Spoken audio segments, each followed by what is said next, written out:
Hello, everyone. Now I will show you how to set up your Belkin router. And before I start, I want to remind you that if my video will help you, please support my work. Half of all donations I send to animal shelters.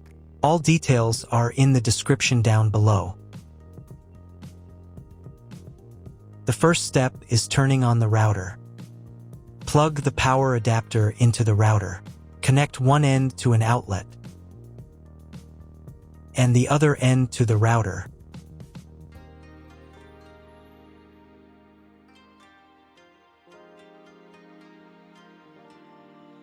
When the router powers on, the indicator will illuminate.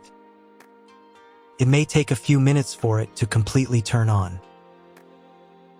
The next step is to connect the cable from your internet service provider or from your modem to the internet port. This port is often marked as internet and typically has a different color. Each cable should be inserted until it clicks. You now need to reset the router to its original factory settings. Hold down the reset button on the router for 10 seconds. Wait for the router's indicator lights to start flashing.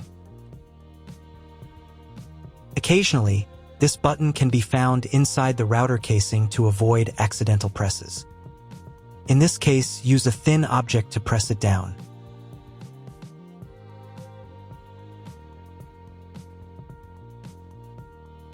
The router will reboot, and all the settings will return to their factory defaults.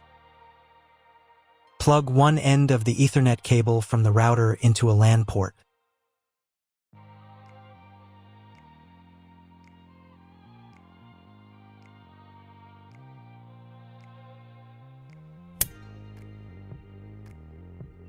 The other end into the Ethernet card of your computer or laptop. Wait a few minutes for connection. Great, the router is connected to your computer. Now you need to set it up. But first, if you don't have an Ethernet cable or your computer doesn't have an Ethernet port, I'll show you another way to connect the router. All you need to do is connect the router with the power adapter and the cable from your internet provider. This will enable Wi-Fi. If your router is new, the name of your Wi-Fi network will be the same as the name of your router. Your router has its own Wi-Fi network name and password that is printed on a label. Connect to it. Great, you've connected to the router. Now let's start setting it up.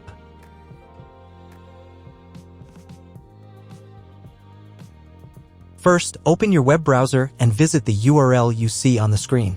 Use the URL bar instead of the search bar.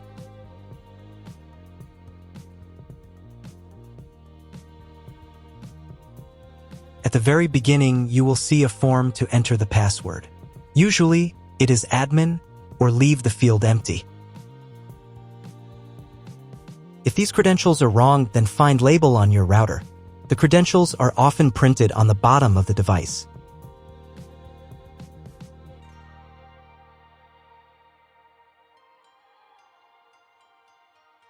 If none of this works, it means that your router has already been configured and someone has changed the login and password. If you can't find out the login credentials, just reset the router to factory settings. And then log into the router's personal cabinet using the standard credentials. If your router settings do not look like mine, it means that your router has a different firmware. I made a video for every firmware type. You can find all the links in the description down below. I want to warn you right away that there are many firmware versions and they may differ slightly.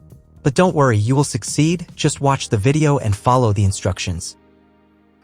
So, on the first page, right here, you can choose the language of the router. I will leave it as English. Now you need to define your connection type. To do this, click this button. Next, the router will check for a new firmware version. If a new firmware is available, I recommend updating it to the latest version. On the next page, you can change the name and password of your Wi-Fi network. Here, change the name. And here, change the password. The password must be at least 8 characters long. To save the settings, click this button. Wait about half a minute for the settings to be applied. If you were connected to the router via Wi-Fi, reconnect to the network using the new settings. Next, click this button. In the future, if you want to change the name and password of your Wi-Fi network again, you can do it here. Open the Advanced Settings menu. Go to the Network Name section.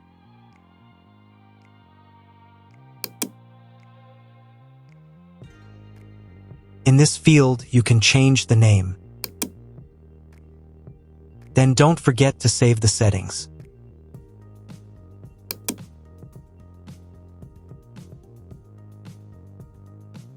To change the password, go to the Security tab.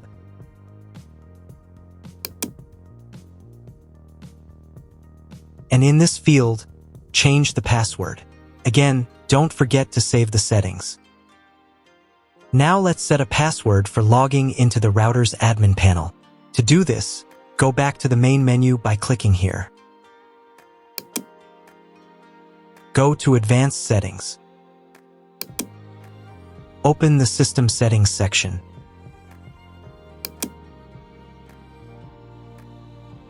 In the first field, enter your current password.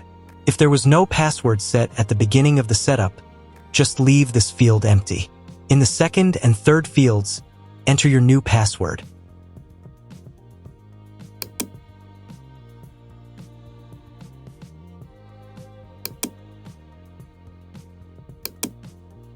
Here you can configure the login timeout. This setting determines how long your session in the router's admin panel will remain active when you're not using it. For example, if you set the timeout to 10 minutes, and you don't interact with the interface during that time, the system will automatically log you out. This feature helps protect your router from unauthorized access in case you leave your computer unattended while logged in. Once you've made all the changes, click the Save button.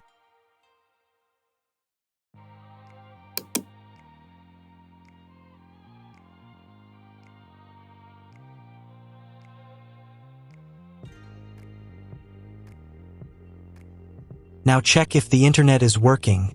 Just try Googling something. If there's no internet connection, you need to try cloning your MAC address. To do this, log into the router's admin panel using your new password.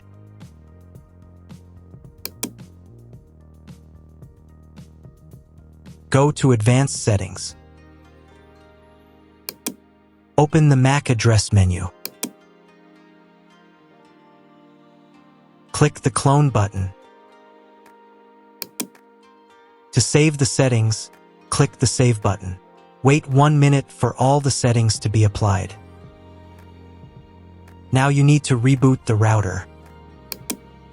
To do this, go to the Restart Router menu.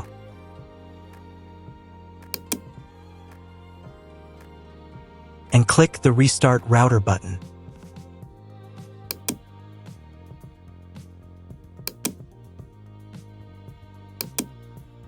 Wait a couple of minutes for the router to fully reboot. Now check if the internet is working. Just try Googling something. If the internet still doesn't work, at this point you need to call your internet provider. They will tell you exactly what type of connection you need and what additional parameters to set. That's all. If my video was useful, please support my work. I send half of all donations to animal shelters. All the details are in the description below.